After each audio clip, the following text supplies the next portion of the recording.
Low budget filmmaking is what we see in developing countries, and it's very important for us to know how to manage resources.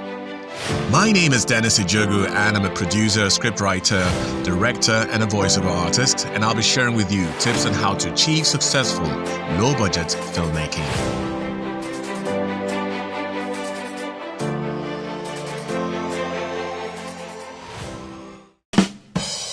Hi everyone, you're welcome to the Film Fix Club, and today we'll be talking about the monologue, the mighty actor's monologue. And when people ask you, send me your monologue, here are the lines and all that stuff, the question you ask is, what do I do? How do I do it? Especially if it's a job that you really, really need.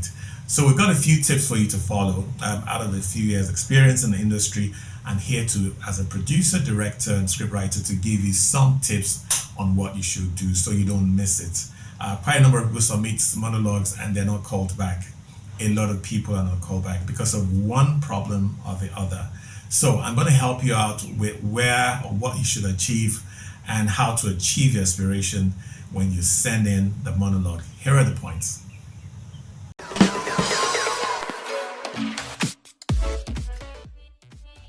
Don't take a script and run it all through just like that. Look at it very well, where you have the comma, where you have the full stop, and then try and build a conversation or build a line of conversation that would have the audience listen to, sink in what you've said, the first line, and then take up the second line. Now, when you do that, you're creating more expression. You're making it more interesting to listen to watch. It's very important you do that. So the pauses go a long way. Watch the commas, watch the dots, and follow it. You understand? So, because when you speak, there are times you speak and then you pause for a while. So follow those lines. Very important for you. So the question some actors will ask is, should I stand or shall I sit while I'm doing a monologue?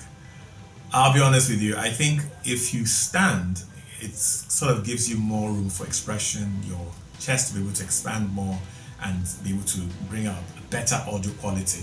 So it's important for you to stand, except it's actually specifically written there that the person was lying on the bed or was sitting down while talking. So my own advice is, let us stand and talk about this thing. What angle would you take? Some people will do a monologue and they cut it off from here, passport monologue. No, we want to see more than that. So you should come lower to, let's say, your waist level when you're doing a monologue. We want to see how your body is reacting to what you're saying. We want to see how you're able to carry that thing, your shoulders, your head tilting, your hand gesticulations. We want to see it walk in a monologue, other than just you cutting off the rest of your body, keeping your camera in front of you and talking. It's beyond that. So the monologue is an expression that goes beyond just your head, your face. Do you understand? It goes into the other parts of the body. But because you don't want to make it too far, we want a case where from the waist up makes sense, or from the chest somewhere along above your tummy up makes sense, and let's see your hand if it's something that has to do with your hand and movement. Please, let's have your monologue done in a well-lit place so we can actually see your eyes, we can see your teeth, your mouth, your expression, and how you're flowing in the monologue itself. If you do it in a dark place where we can't appreciate these things, people just feel that it's either you have a low self-esteem, you're not too confident, and that's why you're doing it from a dark place. Let us decide how we're going to put you in. If you get casted on the team, then we'll be able to do the lights and the intrigues of the camera.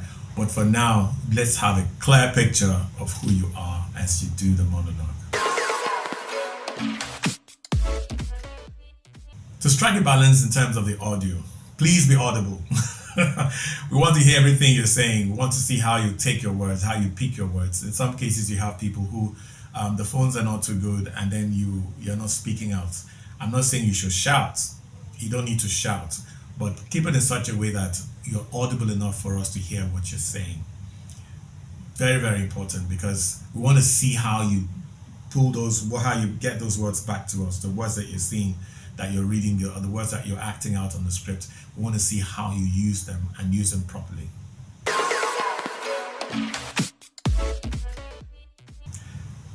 Before you send your monologue, the first thing you should do is to practice it in front of a mirror. Look at the mirror, practice it over and over again, and then finally decide to do it, to record it. Do you understand? Don't just take the camera, your phone, and then you just record without practicing it. A lot of times, we directors, producers, scriptwriters know when you have not really gone through the lines properly, when you have not really rehearsed it properly, and really it reduces your chance of getting the job.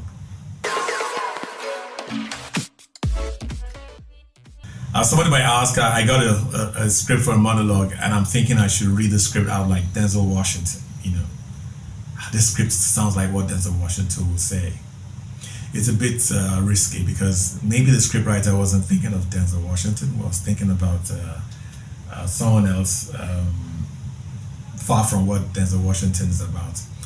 I think Denzel Washington is a great guy. He has been able to improve his skills to the point where it's just a part of him when he acts. He says a few things and then he pauses, and you know everybody understands where he's going. So for you to want to sound like Denzel Washington, you have not been through the road he's been through. It's going to be difficult for you. Just be yourself and take the script and interpret it the best way you can.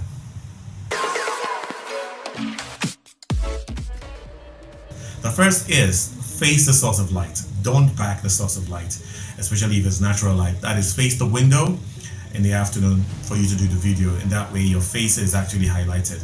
Don't back the window or don't back any artificial light. In that case, if you do so, your face is going to look dark.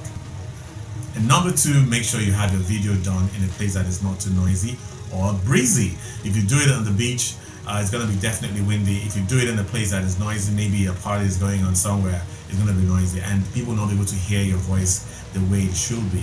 Number three, make sure that the angle you're using, you're placing your camera to take the video is suitable. If you bring your camera lower to your chest or to your tummy level, you're going to look fat. So the camera, what it does is that the point that you bring it to is going to accentuate that point. So if you bring it close to your nose, your nose is going to look big. So make sure you put it at eye level, which is safer. And also, please don't hold the camera by yourself if you're doing a video monologue. Place it somewhere so you can have the freedom of using your hands as well. Or you have a friend help you hold the camera. Don't do your video monologue if you have something funny going on behind you.